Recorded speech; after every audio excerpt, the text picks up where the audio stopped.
우리가 많이 들어본 스가랴서는 정말 복음 중에 복음이 기록된 말씀입니다. 구약의 묵시록이라고 불릴 정도로 환상과 상징 그리고 종말에 대한 예언이 풍부하게 기록되어 있습니다. 스가랴는 크게 세 부분으로 나눌 수 있는데 스가랴가 본 8가지 환상 그리고 4가지 설교 또 메시아의 초림과 재림에 대한 예언의 기록들이 나와 있습니다. 오늘은 스가랴가 본 환상 4번째 여호수아의 성별, 대제사장 여호수아의 성별에 관한 내용을 가지고 오늘 교회된 우리에게 주시는 하나님의 말씀을 살펴보고자 합니다.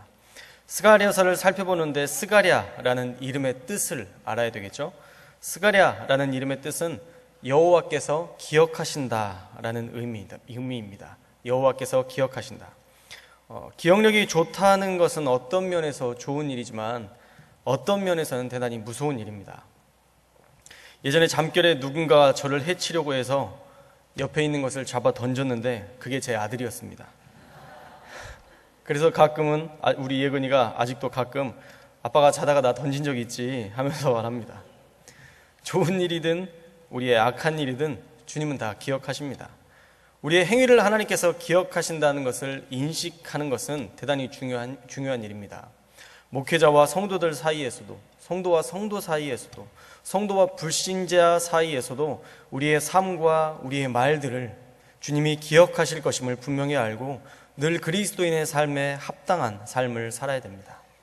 어떻든 스가랴는 여호와께서 기억하신다라는 의미입니다. 특별히 오늘의 본문 대제사장 여호수아의 성별의 내용은 복음의 진수를 담고 있습니다. 1절에 보면 교회와 성도를 대변하는 자로 대제사장 여호수아가 등장합니다. 우리 1절 말씀을 함께 읽겠습니다. 1절 말씀 시작. 사탄은 그의 오른쪽에 서서 그를 대적하는 것을 여호와께서 내게 보이시니라. 여기에서 나온 대제사장 여호수아는 실존 인물일 것으로 추정합니다. 여러분이 잘 알다시피 성경에 나온 여호수아는 가나안 땅의 정복으로 이끌었던 모세의 후계자였습니다. 또 그 후에 나오는 오늘 본문 스가랴의 여호수아를 어떤 사람은 예수님을 상징한다라고 주석하기도 하는데 여호수아나 예수는 히브리어 헬라어의 차이일 뿐 같은 단어입니다. 뜻도 여호와는 구원이시다, 그는 구원자시다 라는 같은 의미입니다. 그렇다고 해도 지금 말씀에 나오는 대제사장 여호수아를 예수님을 상징한다고 보는 것에는 약간의 의문이 있습니다. 대제사장 여호수아를 예수님으로 보기 힘든 이유는 3절 때문입니다. 우리 3절 말씀을 함께 읽겠습니다. 3절 말씀 시작. 여호수아가 더러운 옷을 입고 천사 앞에 서 있는지라. 예수님께서 부정한 옷을 입고 천사와 사단 앞에 심판을 받기 위해 서 계실 필요가 없으시겠죠. 8절도 마찬가지입니다. 8절 말씀도 읽겠습니다. 시작. 대제사장 여호수아야, 너와 내 앞에 앉은 내 동료들은 내 말을 들을 것이니라. 이들은 예표의 사람들이라. 내가 내 종 싹을 나게 하리라. 여호수아도 잘 듣고 너와 함께 앉은 내 동료들도 내 말을 잘 들어라. 그러면서 내가 내 종 싹을 나게 할 것이다 라고 말씀합니다. 다시 말하면 여호수아가 그 종의 싹은 아니라는 겁니다. 그래서 여기에 나오는 여호수아는 예수님의 예표가 아니라 그 당시 대제사장 여호수아를 가리키는 것일 겁니다. 대제사장 여호수아는 그 시대의 교회와 성도의 대표자였습니다. 그런데 사단이 그의 우편에 서서 그를 대적하고 있는 장면이 나옵니다. 무엇을 대적하고 있는지 분명하게 성경은 기록하고 있지 않지만 더러운 옷을 입었다라는 표현을 통해서 보면 여전히 변화되지 않는 죄성, 죄악을 정죄하면서 네가 어떻게 대제사장이고 네가 어떻게 하나님의 일을 할 수 있느냐라고 정죄받는 현장일 가능성이 높습니다.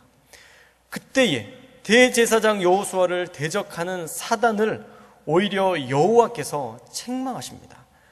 2절의 책망의 내용을 함께 살펴볼까요? 2절 말씀 2절의 말씀을 함께 읽겠습니다. 시작.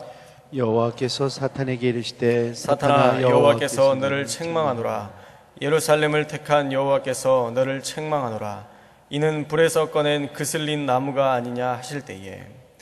3절에는 더러운 옷을 입었다고 말씀했던 것을 통해서 알 수 있듯이 대제사장은 깨끗하고 완전한 순전한 존재가 아니었습니다.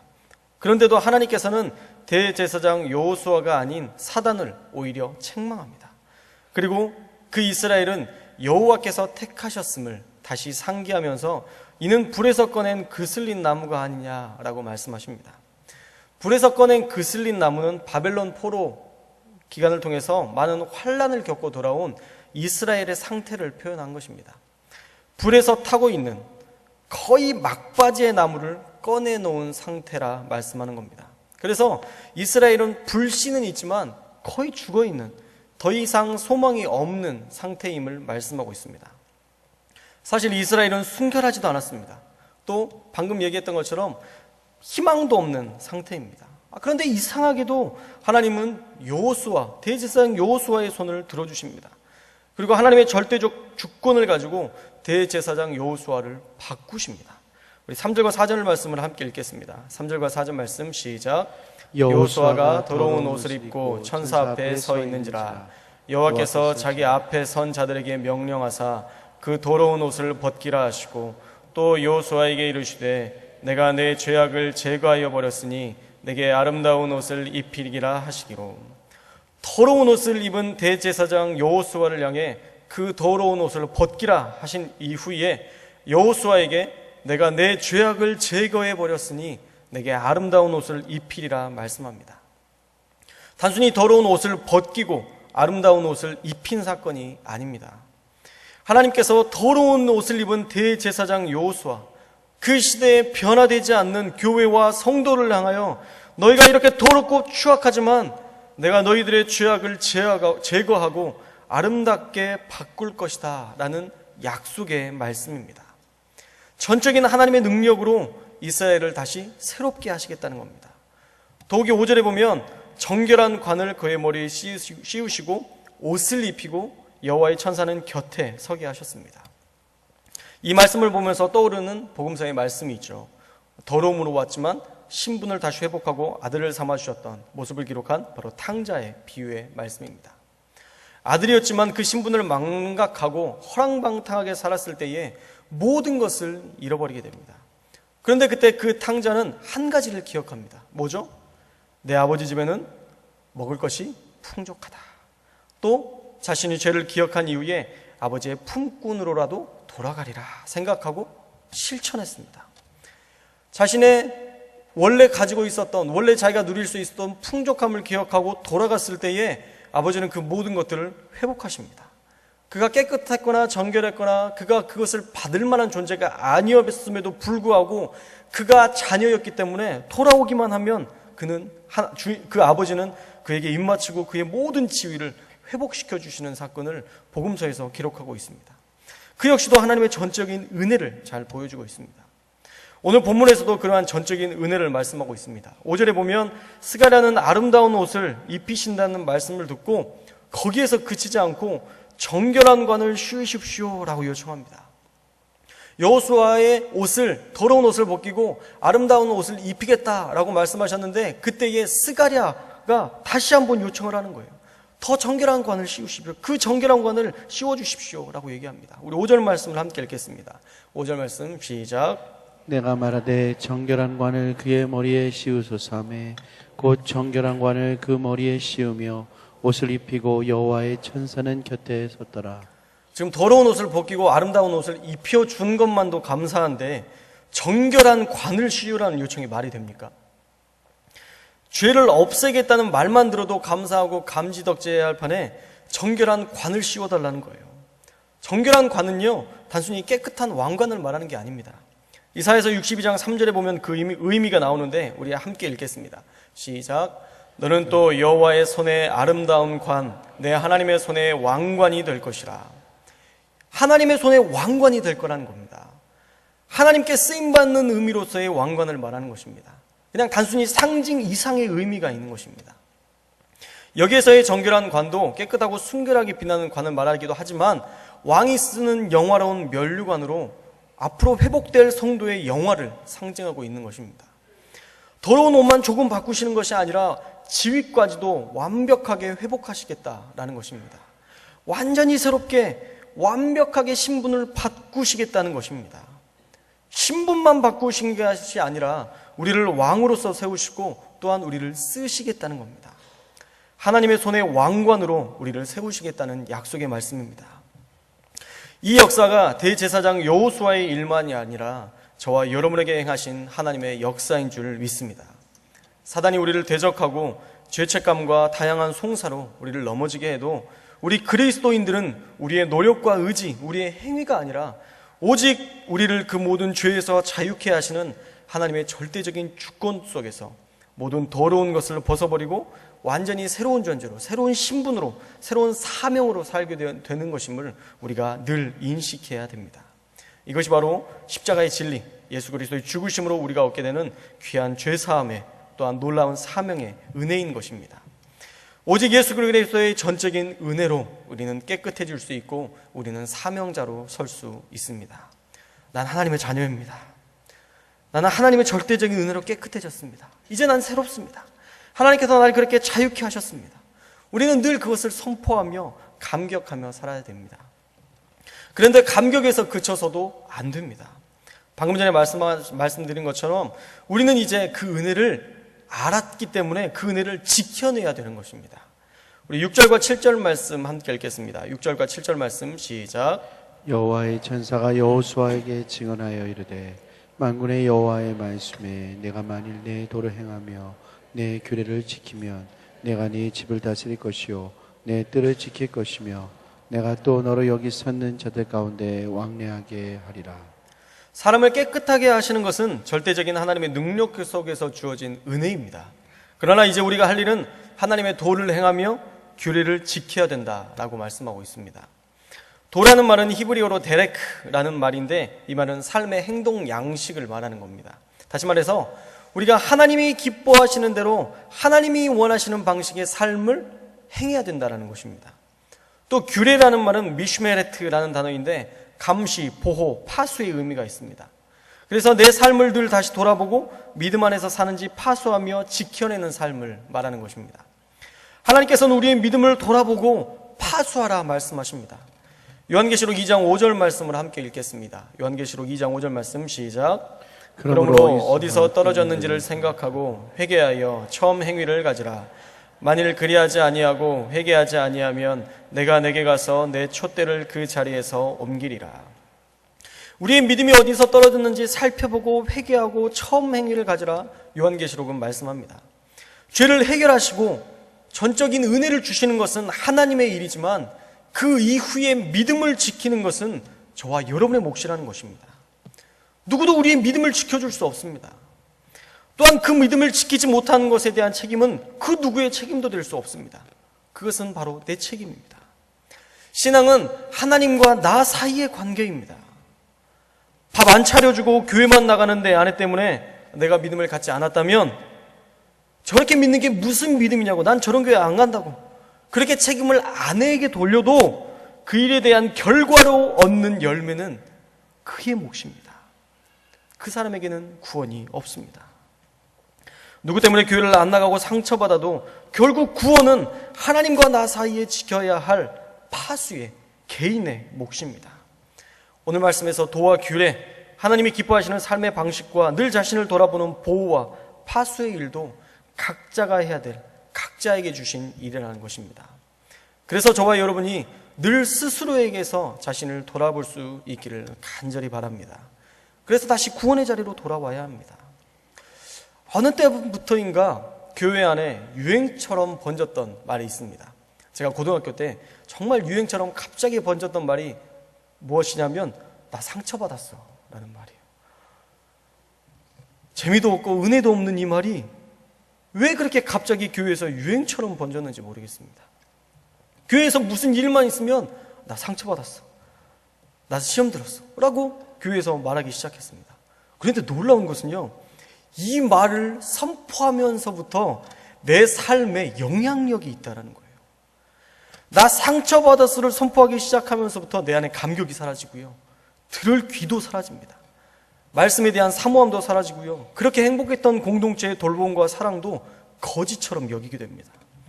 그래서 오늘 말씀에서도 우리의 믿음을 규례대로 파수하라고 말씀하셨는지 모르겠습니다. 도를 행하며 규례를 지키는 것, 그것은 우리의 몫입니다. 각자가 지켜야 될 몫입니다.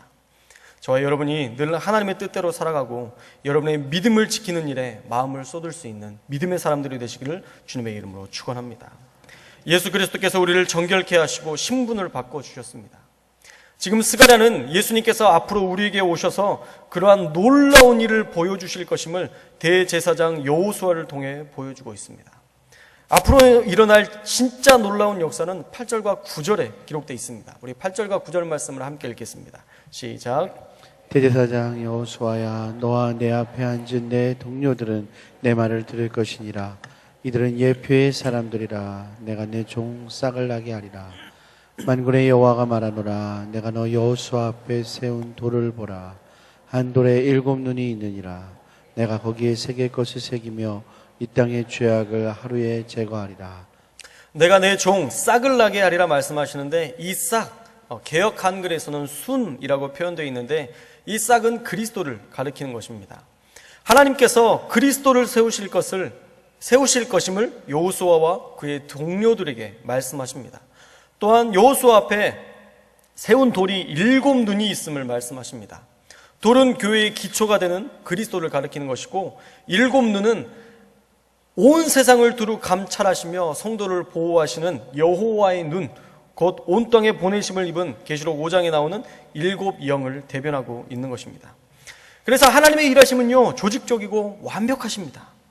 인간의 죄를 해결하셨고요, 관을 씌우심으로 신분을 회복하신 이후에 너희가 스스로 믿음을 지키라, 도와 규례를 행하라 라고 말씀하시면서도 너희가 그것들은 해야 될 일이지만 내가 또 도울 것이다 라고 약속하시면서 메시아가 오실 것임을, 돌을 세우실 것임을 약속하고 있고, 7 눈이 세상을 두루 감찰하시고 성도를 보호하실 것까지 약속하고 계십니다. 그리고 그 돌에 새길 것을 새기고 하루의 죄악을 제거하리라 약속하십니다. 구약의 관점에서 한 번의 죄를 해결해 주셨어도 다시 제사의 자리로 나아가야 할 것임을 스스로 알게 됩니다. 여러분들도 그렇잖아요. 여러분들이 예배에 나와서 하나님 앞에 회개했다고 해서 여러분의 죄가 앞으로 있을 모든 죄까지 다 해결됐다고 믿을 수 있습니까? 아니잖아요. 딱 그만큼의 죄만 믿을 수 있잖아요. 구약의 관점에서도 마찬가지입니다. 한 번의 그 제사, 동물의 제사로서는 자신의 모든 삶을 완벽하게 제거할 수 없다는 것을 알았습니다. 그런데 예수님께서는 우리의 희생제물이 되셔서 단 한 번의 제사로 인류의 모든 죄를 다 해결해 주셨습니다. 하루의 죄악을 제거한다는 것은 이스라엘에게 있어서 파격적인 은혜인 것입니다. 이런 은혜와 보호를 베푸시고도 10절에 또 다른 약속을 우리에게 주고 계십니다. 우리 10절 말씀을 함께 읽겠습니다. 10절 말씀 시작. 만군의 여호와가 말하노라. 그날에 너희가 각각 포도나무와 무화과나무 아래로 서로 초대하리라 하셨느니라. 그날이 되면 너희가 각각 포도나무와 무화과나무 아래로 서로 초대할 것이다 말씀하십니다. 유대인에게 있어서 포도나무의 의미는요, 평화, 번영, 비옥을 상징하는, 의미하는 나무였습니다. 또 무화과는 번영과 구원을 상징하고 있습니다. 그래서 예수님께서 이 땅에 오실 그때가 되면 평화와 번영, 비옥과 구원으로 너희를 초대할 것이다 라는 말씀입니다. 할렐루야. 그런데 우리가 생각해야 되는 것은요, 그 약속하신 날짜가 벌써 2000년이 지났다는 것입니다. 예수님께서 오실 때 평화와 번영, 비옥과 구원으로 인도하실 것임을 약속하셨기 때문에 벌써 그 약속이 성취된 지가 2000년이 지났습니다. 그렇다면 여러분들은 지금 그 놀라운 평화와 번영, 비옥과 구원을 누리고 계십니까? 약속을 지나서 성취의 시대를 사는 저와 여러분의 시대인데 여러분들이 그 은혜를 누리고 있습니까? 오늘 말씀의 제목은 아름다운 옷을 입히리라인데 사실 제목이 바뀌어야 합니다. 제목은 이렇게 바뀌어야 됩니다. 아름다운 옷은 이미 너희가 입고 있다. 믿으시죠? 우리가 이미 그 놀라운 전적인 은혜와 사랑과 보호하심과 인도하심과 풍성함과 구원을 받고 있습니다. 그러니 도를 행하고 규례를 지키며 누리면 되는데 우리가 누릴 수 있는 귀한 복을 너무 작은 것으로 간과하는 경향이 있습니다. 사랑하는 여러분, 우리의 믿음은 완전하신 하나님의 은혜이며 절대적인 하나님의 역사입니다. 그러므로 무화과나무와 포도나무 아래 초대하신 그 놀라운 복을 저와 여러분이 마음껏 누릴 수 있기를 주님의 이름으로 축원합니다. 말씀을 맺겠습니다. 한 청년이 비싼 돈을 들여서 크루즈 여행 티켓을 샀습니다. 20박 21일의 긴 여정으로 여행을 시작했습니다. 여행 티켓이 너무 비싸서 식사값을 줄이기 위해 라면도 사고 식사를 해먹을 거리를 준비해서 여행을 즐겼습니다. 그러다 10일쯤 됐을 때 소매치기를 당해서 모든 것을 다 잃어버리고 말았습니다. 10일간은 그래도 그 여행이 재미있게 즐겁게 보낼 수 있었는데 남은 10일간은 거의 쫄쫄 굶다시피 하면서 여행도 제대로 못했습니다. 그리고 마지막 날 어떤 사람과 대화하던 중에 그 청년은 큰 충격을 받았습니다. 아니, 당신은 왜 여행을 하면서 이렇게 살이 빠지세요? 라고 물었더니 그 모든 상황을 이야기합니다. 그리고 소매치기로 돈을 다 잃어버려서 지금은 식사도 못하고 있다 라고 말했더니 그 사람이 어이없다는 듯이 쳐다보면서 그 사람에게 얘기합니다.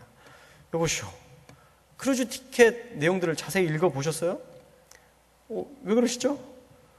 크루즈 티켓에는 모든 시설을 사용할 수 있는 권한과 20박 20일의 모든 여행 중에 식사값을 포함한다고 되어 있습니다. 왜 굶고 사세요? 다 공짜예요. 언젠가 제게 말씀 중에 주셨던 이 예화는요, 저에게 큰 충격이었습니다. 다 받고 다 누릴 수 있는데 스스로 누리지 못했음을 상기하게 하셨습니다. 이미 하나님은 우리에게 모든 죄사함과 평화와 번영까지도 약속하셨습니다. 그런데 우리가 그 놀라운 은혜를 누리지 못하고 살고 있습니다. 왜 그럴까요? 이미 받았어도 그것이 내 것임을 인지하지 못하고 있었기 때문입니다. 바라기는 크루즈 여행하는 청년과 같은 어리석은 사람이 되지 않기를 바랍니다. 구하면 주시는 은혜를 우리 모두가 누렸으면 좋겠습니다. 단, 그 배에서 떠나면 안 됩니다. 다른 배에 타서 누리려고 하면 절대 누릴 수 없습니다. 그 티켓으로만 누릴 수 있는 것입니다. 바라기는 우리 모든 성도들이 이 하나님의 절대적인 은혜와 구원을 날마다 누리면서 믿음에서 좌초되지 않도록 믿음을 파수함으로 날마다 더 가까이 주님을 배웠고 주님의 풍성함과 구원의 감격을 누릴 수 있는 저와 여러분의 삶이 되시기를 주님의 이름으로 축원합니다. 기도하겠습니다. 우리 함께 기도할 때에 하나님, 죄사함도 신분의 회복도 우리를 날마다 지켜주심과 풍성함과 구원으로의 초대도 우리가 다 받았음을 압니다. 그러나 주님, 우리가 현실의 작은 파도에 늘 넘어지고 무너집니다. 그러기에 주님, 나를 붙들어 주십시오. 내 마음의 생각과 내 감정과 내 상황과 내 모든 것에 하나님의 나라가 임하여 하나님의 통치 가운데 있기를 소망합니다. 오직 주님을 의지함으로 날마다 승리케 하여 주옵소서. 우리가 다 같이 하나님 앞에 통성으로 기도하겠습니다. 사랑의 하나님, 감사합니다. 부족한 우리 가운데 함께하여 주시어서, 더러운 우리의 삶 가운데 함께하여 주시어서 더러운 옷을 제거하시고 하나님, 우리에게 아름다운 옷을 입혀주시니 감사합니다. 그뿐만 아니라 우리에게 관을 씌우셔서 하나님의 놀라운 사명을 감당하는 하나님 왕같은 자로 우리를 세워주시는 은혜를 감사합니다. 주님, 우리가 그러한 은혜를 받았으니 우리가 우리의 삶 가운데에서 날마다 도를 지키며 규례를 행하며 사는 자가 되게 하여 주옵소서. 날마다 어리석은 가운데 모든 더러운 것들은 다 버려버리고 믿음에서 좌초하는 모든 일들은 벗어버리고 날마다 주님 앞에 가까이 나가는 자들이 되게 하여 주시옵소서.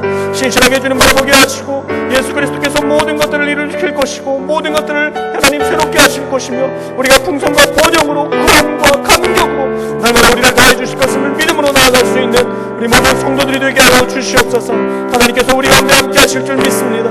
우리를 다스려 주시고 통치하여 주실 줄 믿습니다.